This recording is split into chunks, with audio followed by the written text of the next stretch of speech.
إن الله وملائكته يصلون على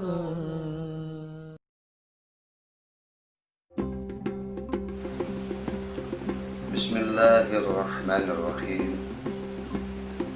Assalamualaikum warahmatullahi wabarakatuh. Alhamdulillah, wassalatu wassalamu ala rasulillah wa ala alihi wa sahbihi wa mawala. Amma ba'du. Qala Rasulullah sallallahu alaihi wasallam, al-jannatu tahtal aqdamil ummahat. Kama qala Rasulullah sallallahu alaihi wasallam. Pada kesempatan ini, sahabat Hamzah Channel dimanapun berada, tanggal 23 Desember, satu hari lewat daripada hari tanggal 22, di mana hari itu viral dan ramai di mana-mana. Seluruh anak muda mengubah status dan memberikan apresiasi serta bahasa-bahasa meme dan sanjungan serta pujian untuk ibu tercinta. Karena di hari itu mereka dan kita semua memperingati sebagai hari ibu. Dalam Islam tentunya ibu ini mendapati kedudukan yang tinggi, mendapati kedudukan yang sangat luhur, di mana salah seorang sahabat Rasulullah SAW pernah bertanya kepada baginda Nabi tentang siapakah manusia yang harus dihormati. Rasul menjawab, ibumu. Lalu siapa lagi ya Rasulullah? Jawaban Rasul, masih tetap ibumu. Lalu siapa lagi ya Rasulullah? Masih tetap ibumu. Dan yang keempat baru. Yang keempat siapa ya Rasulullah?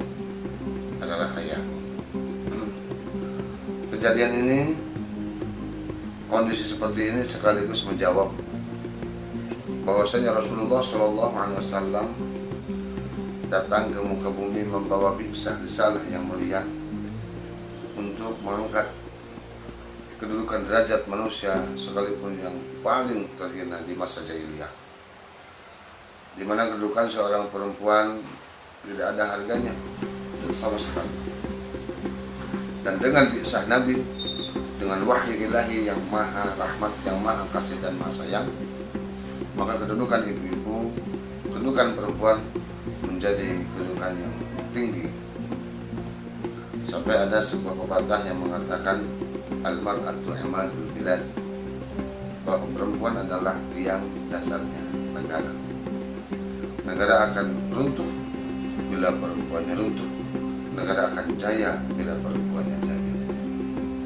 Maka mungkin karena inilah tanggal 22 ini diperingati sebagai hari ibu, di mana apresiasi ini sudah didengungkan oleh ulama klasik, ulama salafus salih, yang pengarang kitab Durratun Nasihin, yang beliau menempatkan salah satu bab terkhusus, di mana di dalam majelis yang ke-62 beliau membuat bab khusus dengan sebutan marah Allah, kebencian Allah kepada manusia yang durhaka kepada orang tuanya, dan keunggulan serta kemuliaan bagi manusia yang bisa berbakti kepada kedua orang tuanya. Banyak sekali tafsir-tafsir dan contoh-contoh yang memang tertera di sana. Ada seorang sahabat yang bertanya kepada Rasulullah Shallallahu Alaihi Wasallam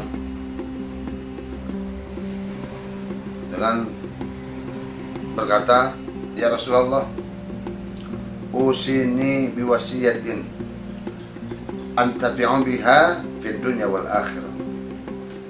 Berikanlah wasiat bagiku yang akan bermanfaat baik dunia maupun akhirat ya Rasulullah. Rasulullah SAW menjawab, faqala alaihi salatu wassalam, hal laka walidun wa walidatun, apakah engkau punya ayah dan punya ibu? Faqala na'am, benar ya Rasulullah, saya memiliki keduanya. Apa kata Rasulullah? Idza adaita haqqahuma, pertama, jika engkau melaksanakan, menunaikan hak keduanya, wa at'imtahuma, dan engkau memberikan makanan kepada keduanya, laka bagimu, laka untukmu, bikulli lukmatin, untuk setiap suapan, untuk setiap sesuap nasi yang kau berikan. Kisron adalah kerajaan, kisron adalah istana, fil jannati, di dalam surga. Sadaqa Rasulullah sallallahu alaihi wasallam. Sayyidina Ali pun berkata,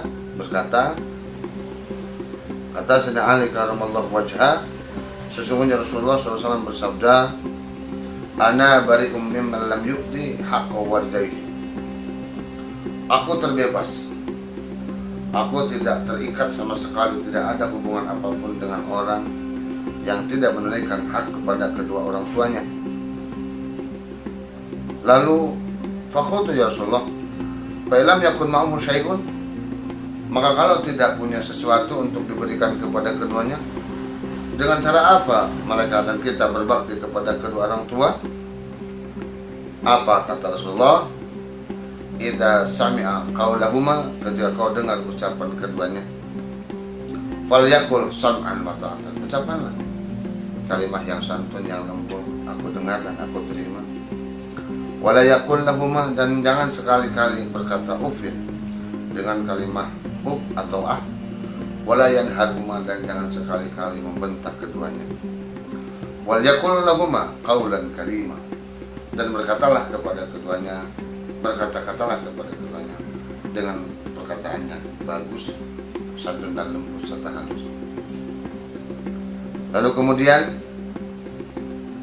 Rasulullah sallallahu alaihi wasallam bersabda, addi haqqahuma, fa wallahi la qata'at lahmuka ma daitaru haqqihima. Jikapun seandainya engkau membalas kebaikan orang tuamu dengan harta benda sampai tenaga habis, sampai kulit dan tulang merontok dari badanmu, kulit dan tulang merontok dari jasadmu, maka kau baru bisa membalas seperempat kebaikan dan hak mereka saja. Dengan berkorban seluruh harta, seluruh pikiran, tenaga, sampai rontok badan kita, sampai rontok kulit dan dagingnya dari tubuh kita, maka itu baru saja bisa membalas seperempat hak keduanya. Allahumma shalli wa sallim wa barik alaihi. Dikatakan, bagaimana ya Rasulullah? Ada seorang sahabat yang bertanya, saya punya ibu kebetulan di rumah saya, tapi beliau suka memarahi saya, maido kalau kata Sunda, suka maido. Saya kasih, tapi adatnya nggak bagus, perkataannya suka menyakitkan. Bagaimana dengan itu ya Rasulullah? Apa kata Rasulullah yang tadi itu? Fa wallahi, demi Allah, kalau kau seandainya berikan semua hartamu, berikan semua tenagamu sampai rontok kulit dan tulang serta dagingmu, maka kau baru bisa membalas seperempat saja dari hak mereka. Amma alimta annal jannata tahta aqdamil ummahat, bukankah aku sudah mengajarkan kepada kamu bahwa surga berada di bawah telapak kaki mereka? Maka setelah itu sahabat pun pulang untuk kemudian membayarkan dan berbuat baik kepada ibunya yang tadi mengesalkan. Sahabatku yang dimuliakan Allah Subhanahu wa taala, teringat sebuah syair, sebuah nasyid yang mungkin menjadi kegemaran kita dulu, menjadi kegemaran anak-anak juga dulu, yang sekarang sudah hampir sudah tidak kedengaran lagi, mungkin dengan aransemen atau dengan nada lain, tapi ini sangat menggugah sebetulnya. Bagaimana seorang kita harusnya mencintai ibu, dan bagaimana seorang kita menghormati hak keduanya. Dalam sebuah syair dikatakan, يا لحنا عشقه ونشيدا دوما أنشده في كل مكان أذكره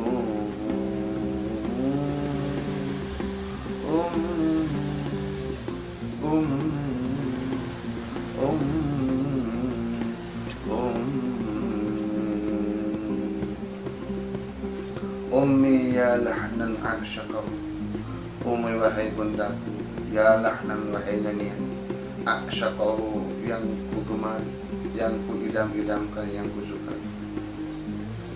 Wa nasyidan dan nyanyian serta senandung, dauman yang selalu ansyuduhu ku nyanyikan. Fi kulli makanin azkuruhu, di mana di setiap tempat, di setiap manapun ku berada, aku harus selalu mengingatnya. Aku harus selalu mengingat ibu. Wa adallu uraddiduhu, dan ku kembali ku nyanyikan kembali, agar dengan ingat kepada keduanya kita bisa paham, kita bisa tahu kadar kerinduan dan kecintaan serta hormat kita kepada keduanya. Ya ruhi wa hayati, ibu wahai ibuku, ya ruhi wa hayati, wahai ruh dan hidupku, ya bahjatan nafsi, wahai kebahagiaan jiwa, wa munati dan segala kesenanganku, unsi fil hadiri wal ati, unsi baik sekarang, fil hadiri di masa saat ini, wal ati di masa yang akan datang. Unsi fil hadiri wal ati.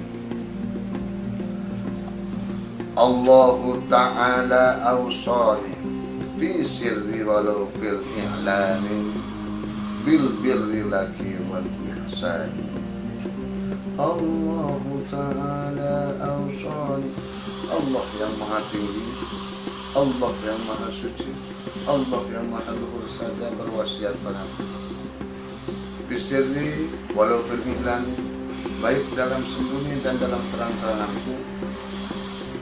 Bil birri laki wal ihsani, untuk senantiasa berbakti padamu dan berbuat baik untukmu. Ismuki manqusun fi qalbi, namamu terukir senantiasa di hatiku. Hubbuki yahdini fi darbi, mencintaimu adalah petunjuk untuk setiap langkah-langkahku.